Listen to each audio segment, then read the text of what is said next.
இந்த கார்த்திகை மாதம் பார்த்தீங்கன்னா, பல விரத முறைகளை நாம் பின்பற்றுவதற்கான ஒரு உன்னதமான மாதம் தான் இந்த கார்த்திகை மாதம். கார்த்திகை மாதத்துல நம்ம வந்து கார்த்திகை சோமவாரம் விரதம், கார்த்திகை சஷ்டி விரதம், கார்த்திகை பௌர்ணமி விரதம், கார்த்திகை ஏகாதசி விரதம், கார்த்திகை தீபம் இப்படி எண்ணற்ற விரத நாட்கள் வருகின்ற ஒரே மாதம் இந்த கார்த்திகை மாதம் தான்.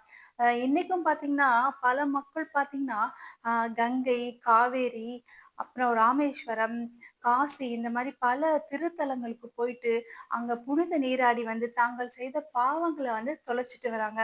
அதுல இன்னும் பல மக்கள் அந்த மாதிரியான ஒரு திருத்தலங்களுக்கு போய் நீராட முடியாத ஒரு சூழ்நிலை கூட இருக்குது. இதோ இங்க இருக்க ராமேஸ்வரம் கூட என்னால முடியலையே! என்னால போய் அங்க அந்த புனிதமான நீர்ல நீராட முடியவில்லையே!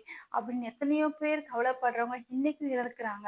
அதனால கங்கை முடியல, காசி முடியல, ராமேஸ்வரம் முடியல, அந்த மாரி புனித இடத்துக்கு போயிட்டு நீராட முடியல.